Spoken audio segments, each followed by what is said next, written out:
Welcome to the Stories That Sparkle. I'm Hella Rader, and today I have a special release episode for y'all. Woohoo!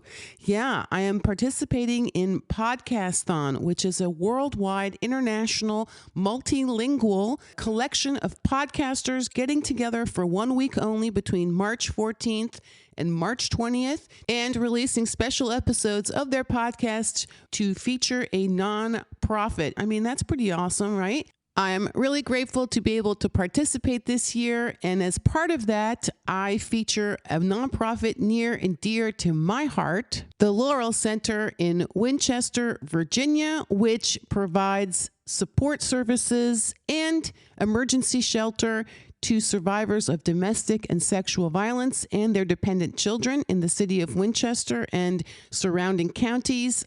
They're all about empowerment through support and education. And to hear more about that and to learn more about the work that the Laurel Center does, I got to sit down for a conversation with the executive director, Faith Power. Through that conversation, I got to learn so much more about all the different things and all the different services that the Laurel Center provides to survivors, including workforce development, job placement, ongoing mental health support, and just all kinds of other support services to help domestic violence and sexual violence survivors find their voice, reclaim their voice, and really open up so many more choices to them so that they can make decisions for themselves about how they want to move forward. And the key thing that Faith talks about that I think is so important, no matter what, is to really meet people where they are. So yeah, I'm really grateful to Faith for taking the time to sit down with me and to share with me more about herself and her journey in becoming the director and the work that the Laurel Center does, not only today, but looking forward into the future. And just for everyone's information, there are links in the show notes, not just to the Laurel Center, but also other domestic violence and sexual violence resources. So please know that you are not alone. There is help out there available for and to you. So without further ado, I invite you to get comfortable, sit back, and listen in. I'm Hella Rader. With a good sense of humor, an open heart, and an open mind, I love to explore the very human complexities in others and in myself. That's why I created a space for women you have never heard of and could easily pass on the street to share in their own voices the intricacies of starting over in life, building community, inhabiting their bodies, and more. Welcome to our Disco Ball, the stories that sparkle.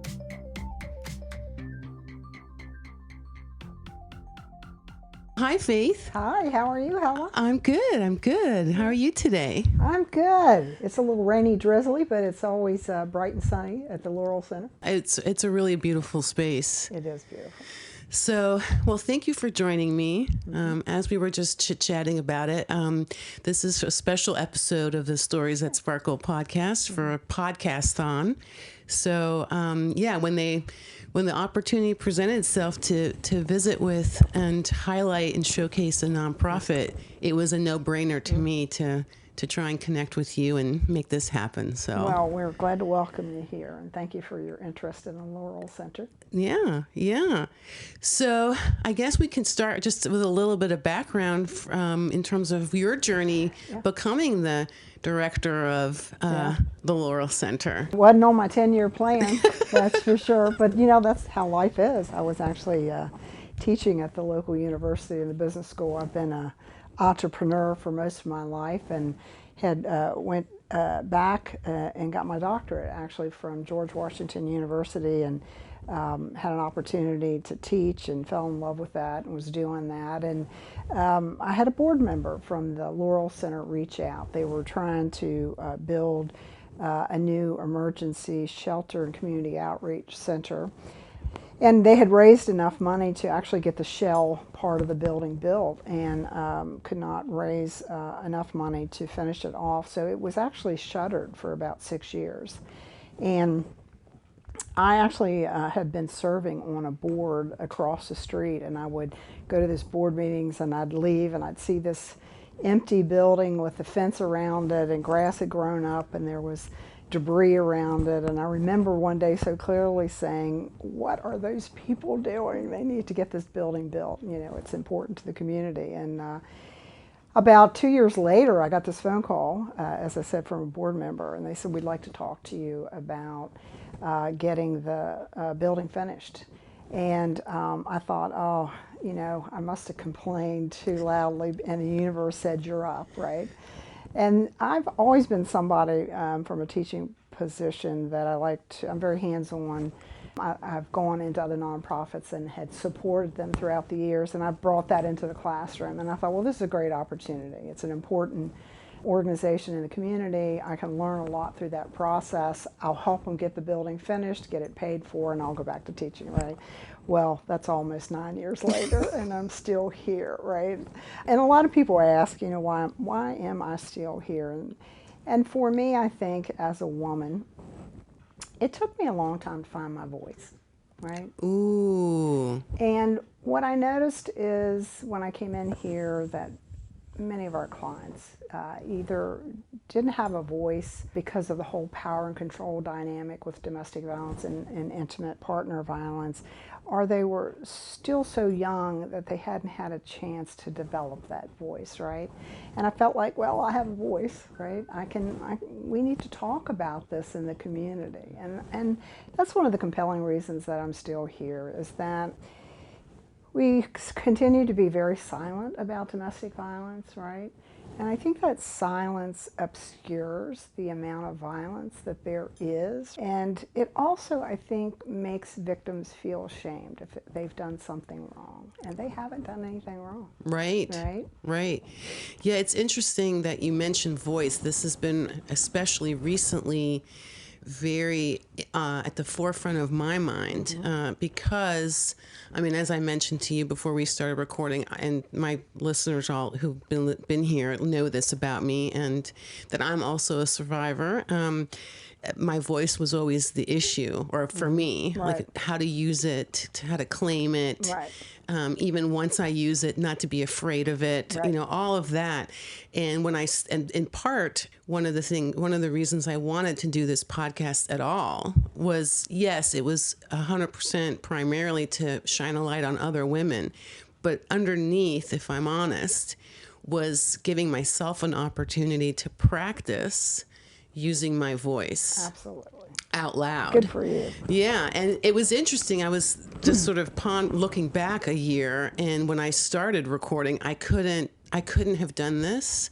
I couldn't have a full conversation with someone. Like my part, my questions, or just even my talking, I would be in fragmented sentences, and I had to do a lot of editing to get anything coherent together from my end, not the other person. So let me ask you this. Yeah. What is it, do you think, now, looking back, that made it so difficult for you to tell your story? Yeah, I think it was a combination of I didn't feel I was blameless. I must have done something to create this situation. I hadn't spoken up in so long that it just became normal to me to not say anything and just survive it. Right. And like endure it, basically. Decades of enduring. Right. So it was like, I wouldn't even know where to begin. And then I thought, who's going to believe me, or who's going to care, or who's not going to then point out, well, you, this or that. So like then there's all those, like that shame factor that comes in. Right. Absolutely. But you know, give you an important statistic. You know, when I first came into this field, an important statistic around domestic violence was 1 in 4 women would experience domestic violence sometime in their lifetime. It's now 1 in 3. Wow. Right, 1 in 3. So when you think about that, you know, we all know someone that has experienced domestic violence. Now, we may not know it, right, because we, particularly as women, tend to want the world to believe we have perfect relationships, a perfect family. We don't talk about that abuse, right? But it's there. It could be our neighbors, our friend. It could be a family member. It's so prevalent. Right. Yeah. Yeah. Yeah. I think there's also that component, at least in my experience, of like, I'm more concerned about someone else's comfort Sure. than my own well-being. So I don't want to make you uncomfortable, whoever you are. So, I'll just deal with it. And that's a woman trait, right? Right. We're nurturers, right? We Yes. want to take care of others before we take care of ourselves. Yeah, yeah, yeah. It just compounds and It does. like that's like a convergence of things that happen there that then make it almost feel impossible. Yeah, to voice Yeah, about the violence, right? yeah. So I was just also, speaking of which, I was like, wow, Faith Power, what a name. I mean, that's a power name. I know. People often ask, is that really my name? It really is my name. Yes, yeah. that is my. I love it. I was like, yeah, right on, Yeah. right on. Yeah. So for you, it felt like, well, I have a voice. I can use my voice. So let me step in here or help out to use that for this purpose. Yeah. Yeah. Also, I'd mentioned earlier, I've been an entrepreneur for most of my life, started several businesses, actually taught entrepreneurship over Shenandoah University. And one of the things that I'm bringing that continues to enrich me, helps me grow, but also provides, I think, value in the community as I'm bringing some social entrepreneurship in here. We started a little retail store down on Piccadilly Street, and we also have we opened a cafe last year. It's part of our workforce development program. Number one reason, particularly women, go back to their abuser is because they lack financial independence. It was heartbreaking to me, Hella, to watch the number of women that would go back to their abuser because, quite frankly, they didn't have the financial means to leave, right? And we talk a lot in this field about breaking the cycle of violence, right? And that's one of the things that I have been really focused on and analyzing since I came in here is what's going to break that cycle of violence. We run an emergency shelter, and it's critical, right? But it does nothing to break the cycle of violence. It keeps people safe, but if you don't give them the means, right, to become independent, they're going to go back into that situation. And so we started this workforce development program in 2020. Oh wow! During COVID. During well, COVID. that was it like right before, and it just then It suddenly. was actually in COVID. Okay, you're like, well, here we go. We're gonna do this. We had been planning to do it, and things aligned, and they did. We were able to purchase a property that's contiguous to our emergency shelter and community outreach center. It was an old freight building that we renovated and turned it into this really wonderful cafe. We're putting out great food. I mean, it's amazing. I've been there a few times. Thank you. Yeah, for lunch or breakfast, and it's incredible, y'all. So if you live in the Winchester area or in the D.C. area and want to come for a visit, this is a perfect, beautiful place for breakfast or lunch. Yeah, it's amazing. Thank you. Yeah. But, we're also nurturing survivors. We're helping them regain a sense of agency that they've lost through the abuse. We're giving them the means to build a CV, a resume of work that they might not have. And the other thing that we're doing is that about, I'd say 75% of our health and human services agencies are along this Cameron Street corridor, and it's a food desert. There was nowhere for these agencies like the health department, the Department of Social Services, the Sinclair Clinic, and many others that actually we all partner and work together to take care of our survivors.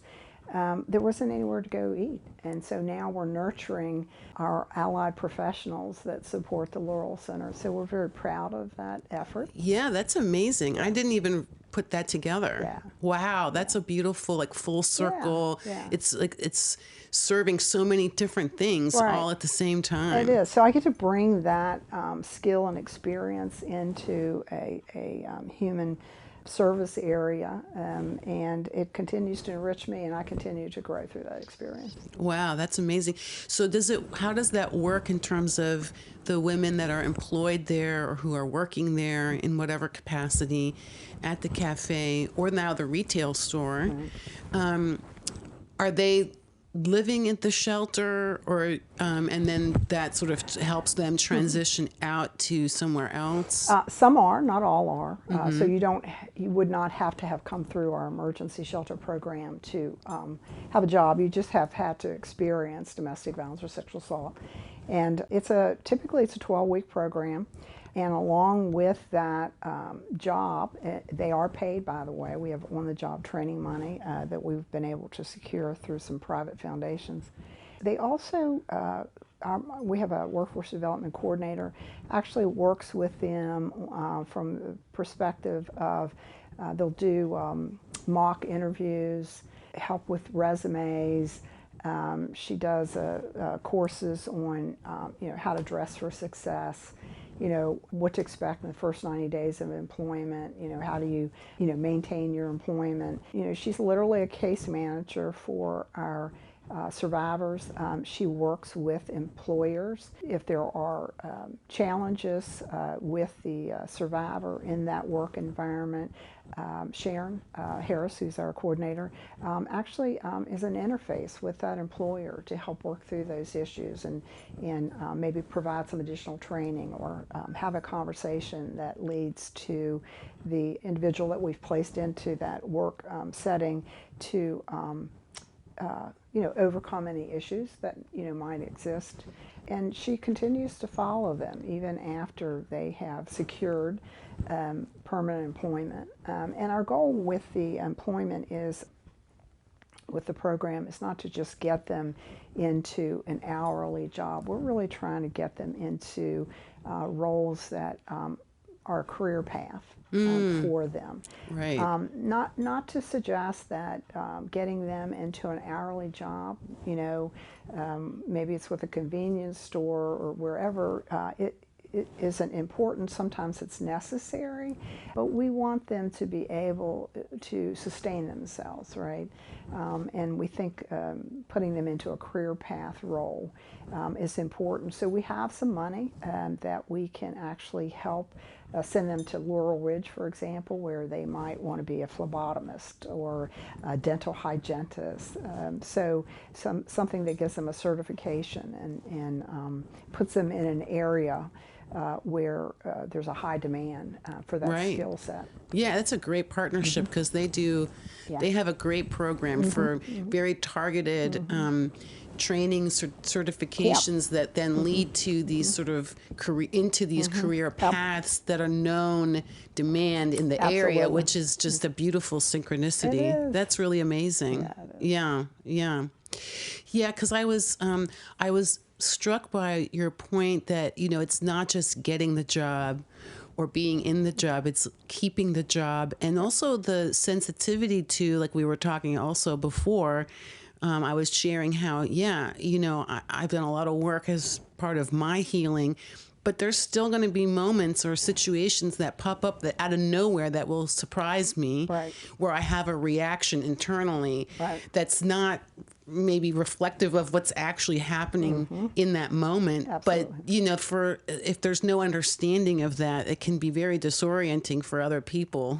Absolutely. It's interesting when we were contemplating putting together this workforce development program. I'd have people in the community say to me, well, Faith, we have workforce development programs out there. How is this different? And I said, well, it's different because of the individuals that we serve. They do have special needs, and you need to understand that trauma sometimes produces behaviors that in a regular workforce program may not be understood, right? And so that's where we're really different, I think, than most workforce development programs, is that we operate, and everything that we do, we use a trauma-informed lens. To help survivors regain that sense of agency and that level of confidence that will allow them to not just interview for a job, but get the job, right, and sustain that job. Right. Yeah, I mean, I thought about that differently also when I was going through menopause, because I'm like, I'm having irrational reactions to things that I can't really talk. I feel odd talking about it. Just reminded me of that sort of similar feeling of addressing the person as a whole, not just slotting them in and like, okay, good luck, see Yeah, you later. right, exactly. Yeah, they have additional issues that other individuals that have not been involved in a domestic violence relationship don't have, right? Right. And we have to address those. Those are sometimes root causes for why there is behavior that maybe an employer won't understand, right? Right. And so we're that bridge. We're going to help that employer understand what the root of that behavior is about, and we're also going to help the victim understand that and give them Right. some strategies for how to deal with things that come up because maybe they're being triggered in the environment in some way, right, in that work environment. Yeah. Yeah. So, in terms of the emergency shelter, for anyone who's out there who's local to this community, obviously not somewhere else in the world, they might be hearing this, but in this local community, if they feel they need to go get to somewhere safe, like how does that generally work? So we run a 24-hour hotline, so individuals can contact us through the hotline. Also, some do come through the front door. Many of those individuals are individuals that law enforcement, bring to us. That's often, 2 or 3 o'clock in the morning because they've been removed from a domestic violence situation. But we are 24/7, and there's always somebody trained here to be able to respond to somebody that's in need. So when they come, then they have a place to stay for, is there a limit to how long or? Yeah, so in our shelter, our emergency shelter, we give individuals up to 60 days. Understand that it is emergency shelter. Right. They're there because they don't have anywhere else to go, and in many cases, their life is in danger, quite Right. frankly. Right. One program I haven't talked about that we also stood up during COVID was our extended stay program. So our building encompasses 3 floors.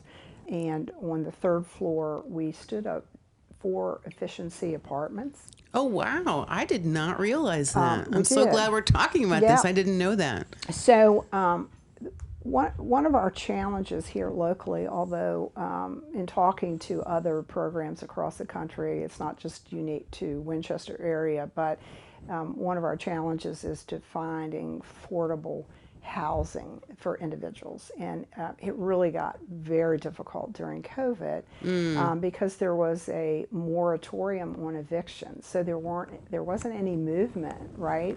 If we had somebody in shelter that wanted to leave an abusive situation, so we were able through a grant to outfit 4 apartments. You do have to have come through our emergency shelter to qualify for one of those apartments. And we can give individuals up to 6 months there.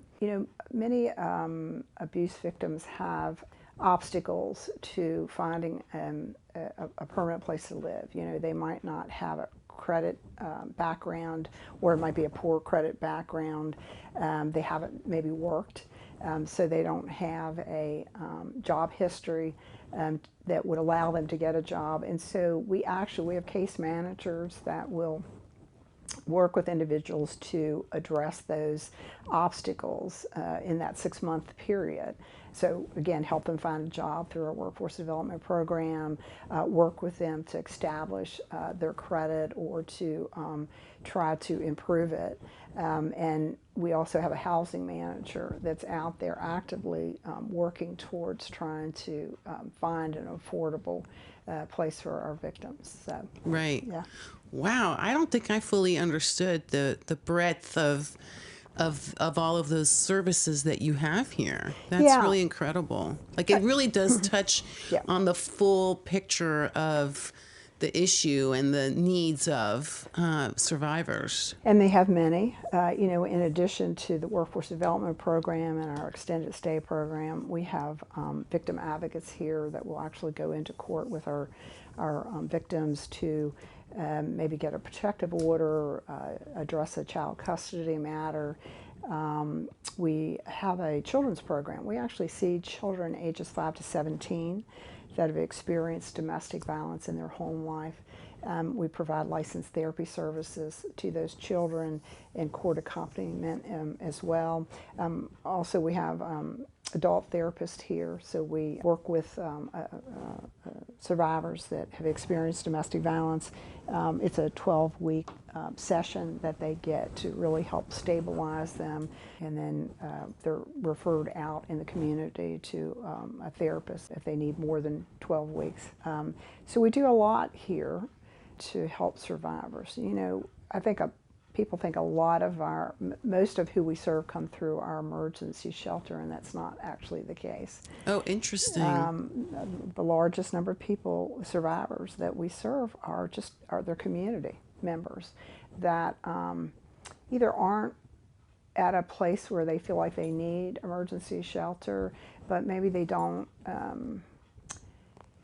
They need support in other ways, and you know, maybe it's legal advocacy, and maybe it is licensed therapy to help cope with the situation. I think people are often surprised when I say this. You know, not everybody's ready to leave an abusive situation, right? Yeah. That journey is so different for so many people, and in fact, when I go out in the community and I talk about what we do here at the center, it's not uncommon for somebody will ask me after the presentation, Faith, if it's so bad, why don't they just leave? Yeah, right? it's a common question that people It can't. is. People can't wrap their head They around can't. it. No. And when I tell them that, well, one of the reasons is they actually love their abuser, Yeah. right? And they think they're going to change. They're hoping they're going to change. They're working towards that. Yeah. And that's okay. That's okay. You know, our goal here at the Laurel Center is to meet people where they're at. You know, we're not trying to encourage anybody to leave an abusive situation, but we are here to make them aware that there are some resources for them in whatever way they choose to go.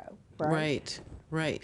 Well, that in and of itself, I think, goes to the heart of, you know, helping someone's confidence, giving them their own voice, like to make their Yes. own decisions and choices, and not creating a shame situation around that, because that only makes it harder to then even consider the option to leave any relationship. I mean, you know, I've done that even in non-abusive relationships, like, oh, well, it's fine, or it'll get better. You know, you kind of rationalize your way into sticking around longer than maybe you needed to. Absolutely. And thank you for recognizing that, because that's really at the heart of everything that we do, is that because individuals have had their agency taken away from them, right?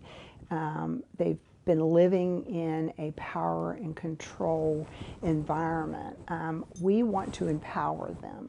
It's their life. We're going to give them some information, but they are the ones that's going to have to make the decision in what direction they move. And in whatever that direction is, we're going to support them, right? Right. But we're not here to judge them. We are here to meet them where they're at. Right. Yeah. No, I'm like, that's incredible. Because I mean, yeah, like, you know, that's the very thing you're so afraid of. Of hearing is like, well, why don't you leave, or why didn't you leave, or this, that, and the other thing. And so to be empowered and just provided with the tools to then decide for myself is just, it feels like a huge piece of the progress to be made personally. It is. And you know, we often will encounter somebody that's going to go back into that relationship, and they're so conflicted. I know they're often worried about what we're going to think, and what we say to them, don't worry about what we think, right? Go. We'll be here if you need us again, right? And it's not uncommon for survivors to come back multiple times, right? Right.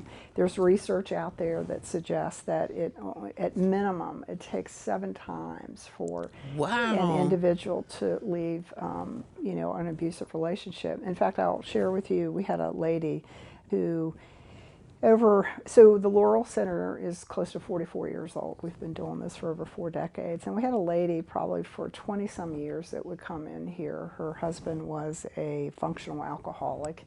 And then a couple times a year he would over imbibe, and get abusive physically. And she would come in to shelter here. And it was kind of a cooling off period. She knew that, in a few days, a week or so, he would be his old self again and everything would be fine. And so this was like a 20-year span that she would come into us. And unfortunately, when she was with us, this was probably about 5 years ago, her husband died while she was in shelter with us. He had had an aneurysm, and she was just distraught because she felt like she should have been there for him. And I think that underscores how you can still love the person that is abusive to you, right? Yeah.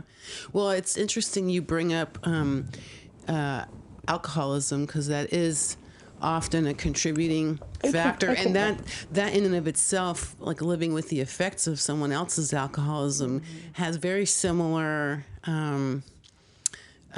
impact on the person, on the family member or the friends, where you feel like you can't talk about it, you want to make sure they're okay. It just sort of reinforces or magnifies or compounds. It makes it even more complicated because you love the person, and you're watching them do harm to themselves. So on top of it all, you're worried about their well-being. Yeah, it gets very complicated. It's very complex. Yeah, Very yeah, complex. yeah. So I'm really intrigued by your entrepreneurial background and how you're bringing that into nonprofit land. This specifically, obviously, makes me curious. I know that, sometimes we have this image, like we do with so many other things in life, of nonprofits not being entrepreneurial or thinking in an entrepreneurial way. So it just feels significant to me and important that you're bringing that into the mix of nonprofit land. And really thinking of it maybe not as a business, but like how to help make business. Yeah, so, about 70% of our operating budget is through federal money that comes in through the state of Virginia, right? We're subrecipients of some federal money. And we're very grateful for that money. It allows us to do a lot of things, but it's also constraining, right? You can't, these grants from the state are very specific about how you can spend that money, right? And unfortunately, some of those constraints, they're difficult. I mean, we can't always do everything that we want to do for a survivor because the grants will not allow us to pay for certain things. And so the impetus behind doing the Good Things store, which is our little retail store on Piccadilly Street, and the Railway Cafe, was to create not only to have a place for individuals to work, but to create a non-government revenue stream that gave us some flexibility. If somebody needed a ticket to go to Iowa to get back to a family member, to get away from an abuser that was stalking them, that we would have the resources to be able to do that. So, it's helped, particularly with a lot of uncertainty right now. Hella, at the federal level, we're not sure. Some days it feels like from day to day, what grant funding is going to be available. We're trying to build other revenue streams that will continue to sustain us if there is a void in any of the grant funding that we have been getting. So for us, that's the importance of what we're trying to do from an entrepreneurial standpoint. Right. Yeah. And do you find is that also expand out in terms of finding opportunities to crowdsource, I guess, or whatever you might want to call it, with other nonprofits in the area, along with, I know you mentioned there's like governmental social services happen to be right here on Right. this same area, but also other nonprofits that are sort of doing adjacent work? Is there like overlap opportunities? Oh, absolutely. One of the things that I'll tell you that I think is interesting with the cafe is that I think more people know about the Laurel Center and the services through the cafe. We cross promote what we do in that cafe area, so they learn. We have people that would not maybe ordinarily come into contact with us and what we do, and so that's been really beneficial. The Laurel Center works very closely with the nonprofit community. I mean, we hold somewhere over 30 some memorandums of understanding with the nonprofit community, with law enforcement, with the Winchester Medical Center, with the Commonwealth Attorney's offices. We cannot do this work alone. And so and the individuals that we serve, I mean, they have complex needs, and it's not possible for the Laurel Center to provide everything that they need. And so, yeah, we work really, really closely. We, in fact, at Winchester, it's kind of interesting, the nonprofit community has come together, and we've formed something called the Nonprofit Collaborative. Oh, And we're meeting every couple weeks, and we sit down with each other and we talk about what some of our challenges are and what our needs are. And we work very closely. I'll give you, for example, we have a lot of individuals that call us to donate clothes to us, right? Just had a lady the other day call and said, I'm retiring, I have all these great career, outfits, could you use them? And my response is, absolutely, we could use them, but our challenge is we don't have enough storage space, nor a large enough volunteer base to be able to sort and maintain clothing. But if you give it to CCAP or if you give it to Blue Ridge Hospice, they allow our survivors to go down and pick out what they need. And so it's great. They already have this structure set up, right, that we can utilize. And I don't have to build that structure and that volunteer base to be able to manage a need that our survivors have. So we do work very closely with the nonprofit community. yeah. No, that's great. I mean, I was also just recently thinking in terms of for myself as a solopreneur, I'm like, oh, I don't need to reinvent or invent every wheel. Like there are other people No, ma'am. That's right. who are doing that. And so it's sort of broadening the view a little bit and going, well, who's already doing X, Y, or Z? I don't need to start a whole nother thing over here. I can just join up with them or support what they're doing over there or overlap somehow. I don't need to start everything I think of. That's right. Absolutely. Something else we haven't talked about that we're doing too is, so we have some warehouse space. We were able to get some warehouse space close to our emergency shelter. So as you might imagine, when a survivor leaves and they come into shelter and they make a decision that they're not going to go back, and we find them a place to live, they've left everything behind. They have nothing. And so we collect furniture and household items and we store them. And so when somebody's ready to leave, we can equip them with some of the essential things like a bed, cookware, blankets, sheets, those kinds of things. So that helps. And we have a lot of people in the community that know that we're doing that, and they'll call up and say, hey, my mom's downsizing, she's going to go into assisted living facility. Could you utilize this furniture? And so we just have a very wonderful community that's very giving and very caring. And so that's a helpful element that we're doing right now for survivors. Right. Wow. That's amazing. Well, I have a few things in my basement, There so you go. I'll be Don't calling we all? you. I know. I'm like, wait. Actually, now that I think about it, that could go here. So I guess, one last thing is just what are some ideas or plans for the future? Because I imagine as an entrepreneurial-oriented woman, you're always thinking of something. Yeah, it's funny. I do. Usually the universe puts something in front of me that go, oh, I need to do this for the Laurel Center. I'll tell you, this isn't entrepreneurial, but it's necessary. One of our things that we're working on right now is trying to create another shelter for human traffic victims. We currently serve them in our emergency shelter, but they're a population that have needs that are really greater than I feel like we can serve right now.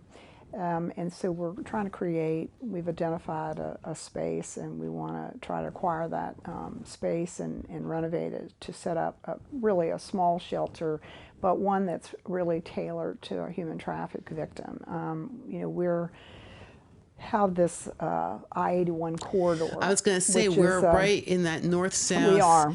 It's both drugs and people being trafficked. It really is. And so we want to step up to the plate and really address that. There are not very many human traffic shelters in the state of Virginia, and so we are working hard to be able to build that physical building, but also build the intervention services around those victims to support them, keep them safe, but really work with them and trying to figure out what their long-term goals are and how we can support those goals. Right, yeah, because I would imagine that's an even more unique considerations there, and different. Yes. It would require a different approach. A little different. Their time horizons are longer Yeah. in terms of their need. Workforce is a big factor for them. Need many of them to be maintained into a traffic environment have become substance abusers, right? That's how their trafficker keeps them in that relationship, and so they have substance abuse issues that need to be addressed a lot of times before anything else can be addressed. Right. So so that's one of the things that we're working towards. Okay, great. Well, wow, that's amazing. Yeah. Oh. Yeah. Well, this has been delightful, Faith. Thank you, Hella. Thank you so much. I will include links to the website, the social media, so that people who want to know more can find out more. I mean, or if they want to donate or be of service in some way. Yeah. So I know there's donate options. Yeah, please do. Please post the website. I'll tell you, we post on our website something called a lethality assessment. If you're not familiar with that, it is a assessment that you can take that will help you determine the risks that you might be in from an abusive relationship. This came about by she was actually a nurse who was working on her doctorate. And one of her burning questions was, why don't they leave an abusive situation, right? And what her research underscored was that many abuse victims simply just did not know the level of risk that they were under for being severely injured or, quite frankly, killed. And so this lethality assessment will help someone that is in an abusive relationship kind of figure out what is their risk level. And having that information, quite frankly, I think allows victims to determine whether they can stay in that relationship or whether it's time to go. Yeah, I follow a couple of different domestic violence organizations, and I've sometimes been surprised. I'm like, oh, that would have been that. Yeah, I did not know that was a signal to myself that was that was also abusive behavior. Oh, like I didn't hadn't put that together. So those kinds of assessments or pieces of information just to get you thinking or going, really can be super helpful. Understanding that having a gun in the household or being strangled during an argument raises your risk level, right? So those are some of the questions that you'll be asked in that lethality assessment. Right. So. Right. Yeah, it was not probably until I wrote my memoir and I wrote a lot of my stories, and I had the benefit of I was working with someone on that, and she was like, and not to make light of it, but she was like, hello. Because in my mind, I had minimized it and, been like, well, it wasn't that bad. Right. It wasn't that bad. And, to have someone outside in any way, even well after the fact, go, yeah, no, that actually was abusive behavior. Yeah. I was stunned. Like, I knew it somewhere in the back of my mind, but I couldn't fully appreciate that. Very common, and again, people are surprised when I say this. We have many survivors that they learned through us that they were in an abusive relationship. They didn't know it, and it's not. Abuse isn't just physical, right? Right. It's emotional. It can be mental. It can be financial abuse. So different kinds of abuse, and there is a tendency to minimize it, right? And it's a cycle, The abuser isn't always unkind or abusive, right? And when you have those periods, it's easy to think, okay, maybe I'm making more of this than it really is. Yeah. Right? And then that cycle will start back up again. Yeah. You're like, oh, and then you didn't talk about it that one time. So like now no one's going to understand. Like it wasn't just this one time. It was all the 10 other times. But I didn't say anything then. So I can't say something now. Yeah. It's and then in between, it's like everything's fine and everyone's nice and it's very honeymoony.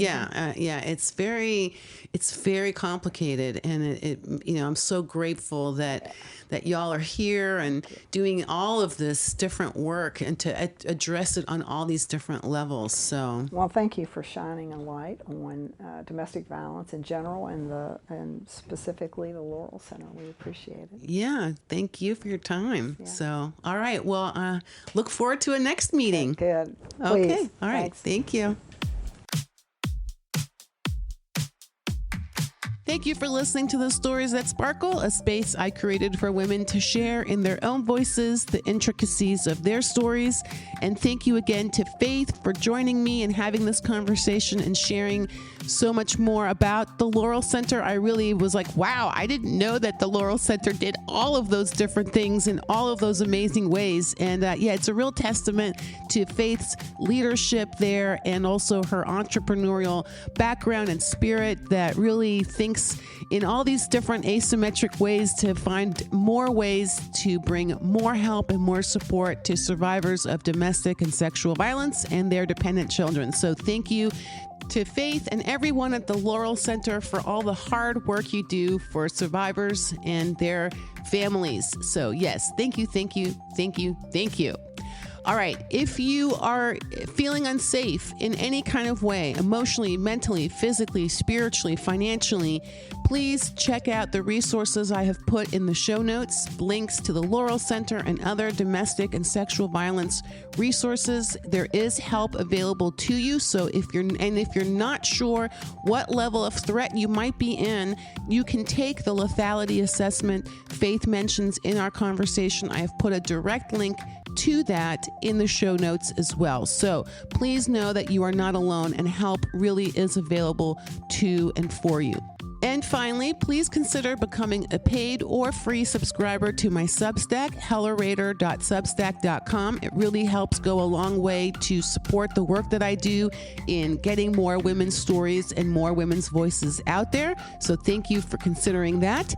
And of course, if you have a story you want to share or a topic you'd like me to cover in an episode of the podcast, drop me a line to hellarader@substack.com, because together we bring light into dark places.